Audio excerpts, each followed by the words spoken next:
Here's a dilemma that I would say probably every parent faces as their child starts pestering them for a phone. What age do you finally give in? Now, Saira, your eldest is 11. Yes. And you have recently been through this, haven't you? I've been through it, and it's not that he was pestering me for a phone. To be really honest with you, we decided to give him a phone because he was going to senior school. So he's 11, so he moved from junior to the big school. And I honestly have to tell you that listening to you ladies here, you've all got kids that are older than me. You talk about social media. No, not you, not including you.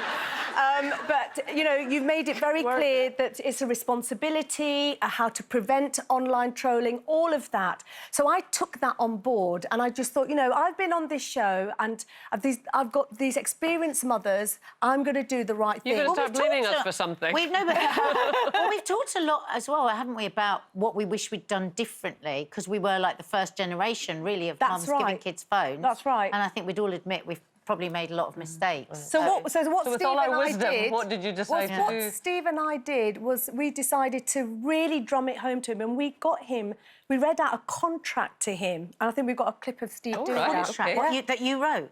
What? I don't need to be distracted by my phone during class, OK? But if my mum and dad call or text me, I will respond right away with no exceptions. If for some reason I miss their call, I will call them back right away. I will access the internet only for things that I would share with my parents. This means no inappropriate content. You know what inappropriate content is, okay? My phone is not a tool to tear others down. I will not use it as such. Oh. Did he have to sign it as well? Yeah, he did. He did? We signed it. In blood? Do you know what? I tell you what, listening to your stories and what we experience, you know, as people in the public eye, it did scare me. He's my little boy. Yeah. He's going to big school. So we did everything by the book, and he was really comfortable. I said, do you understand what inappropriate means? Do you understand what trolling? Do you understand you can't gossip? Do you understand you can't do this? Yes, Mummy, yes, Mummy. Was he allowed to have his lawyer with him? I think I would have asked for a bank of lawyers myself.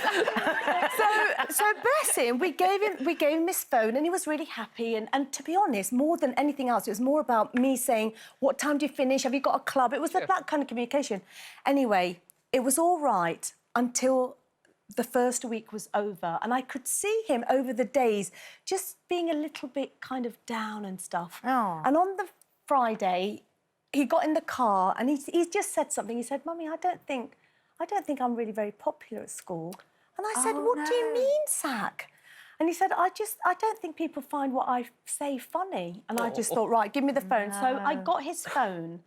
And obviously, you know, these are young kids. Some of them have got older siblings, and they know how to handle the phone. Yeah. My Zach hasn't got an older sibling. He's got parents, as you can see, are very like dragon-like. And so he was putting things on this group chat, like, oh, this is my bedroom, and oh look, and my mum, who literally has lived here for 40 years, can hardly speak a word of English, but she gets herself around the old WhatsApp. She's sending him little videos that are funny to him and her, but actually he's putting that on the WhatsApp group. It's so sweet. And people are like going, what are you doing? That's really weird. And when I looked at it, I went, what are you doing? That's really weird. Oh. And I just think... It's a powerful tool. It's a powerful tool. But I just thought, oh, my goodness, he's so innocent. And he actually said to me, he goes, Mummy, I just don't want it anymore. So he actually handed the phone back to me because it was making him anxious.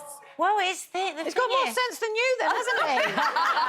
Honestly. Well, you know, isn't that interesting? And I think, though, when I was watching the contract bit there, I was a bit like, oh, my God. I did think that was a bit extreme and a bit... But you know what? It is a really serious thing, having that piece of kit. And maybe the nerves for him started with that contract. I suspect the seed was planted there, and he was probably right at that point thinking, I don't even know if I want... Well, actually, I don't... And so, no, but I think in a good way. I think in a good way. I think, wow, this is a really big thing, having this, and actually now I'm not having a good time with it, so would you mind awfully if I just gave it back to you? He's learned a huge lesson. I think that's lovely. He's learned a big lesson. What it made me realise as a mother is actually he's not ready for it. He's not mature enough for it. Well, he's told you that. And I don't want to let him lose his innocence. He's a young young, innocent So kid. where's the phone? Well, I've had to give it back to him and say, you've got to keep it just so that I know where you are and when I can pick you up. So he just keeps it in his bag and then he looks at it, you know, at home time and that's it. But he's a lot calmer and he's a lot happier. And he's playing at playtime rather than sitting there, you know, looking at what group chats are about. Exactly. It is a salutary lesson, that's for sure. Yeah.